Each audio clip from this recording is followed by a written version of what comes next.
Hello and welcome to Sidelines, an inside look at Cornell athletics. I'm David Keating, and joining me today we have Lizzie Wisner of the Cornell women's polo team. Welcome. Thank you.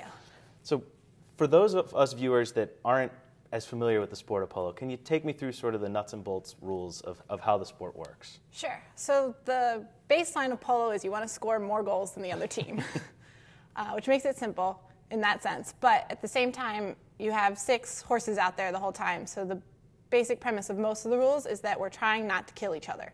So every time the ball is hit, there's an imaginary line that's created forward and backwards.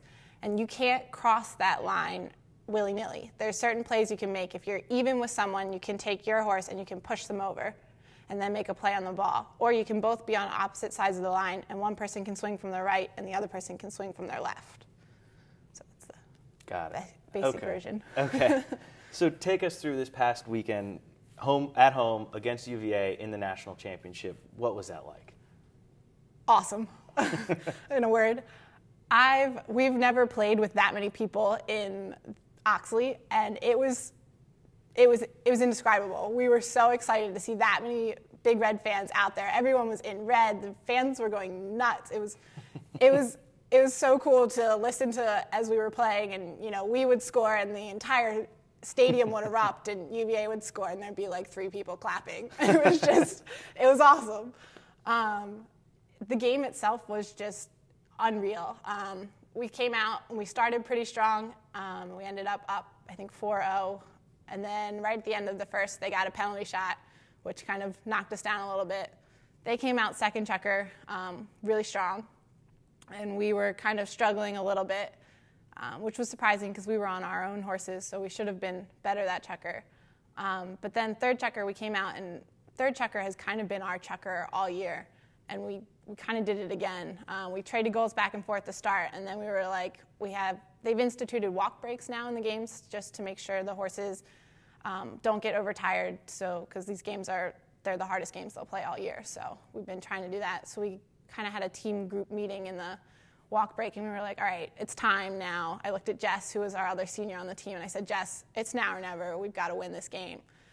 And we did. We just came out. We started hitting balls better to each other. We hit back shots to each other. We were hitting the man harder all the way around. And we just carried that momentum from the third checker into the fourth. So also this past weekend, the men's team plays UVA in their national championship, and they followed it. They ultimately fell to UVA. But I want to talk a little about the relationship between the women's team and the men's team. I assume you guys are relatively close out there. Yeah, we're very close.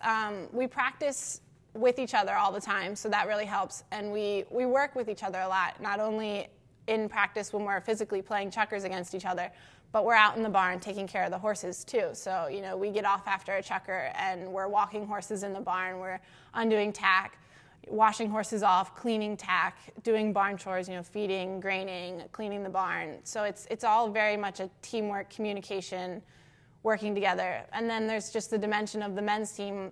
They've come with us to almost every game we go to. We're at all their games. So it's very close. Everyone knows what everyone else is going through at the same time. So it's a really nice support network too.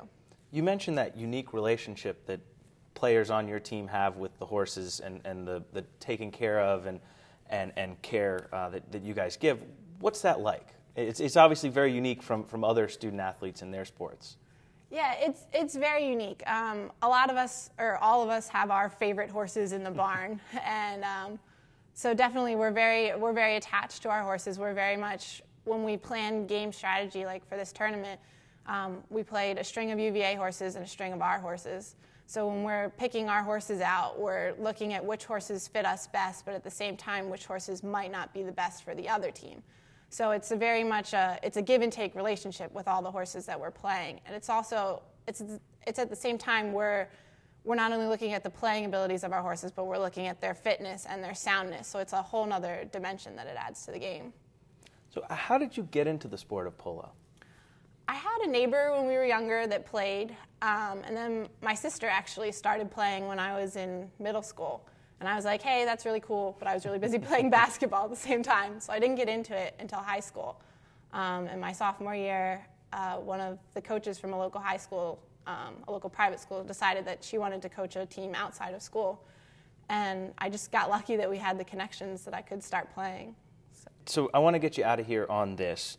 You have this dream season this year. You go undefeated, and was that a goal? And how difficult was that throughout your entire season to keep your eye on the prize?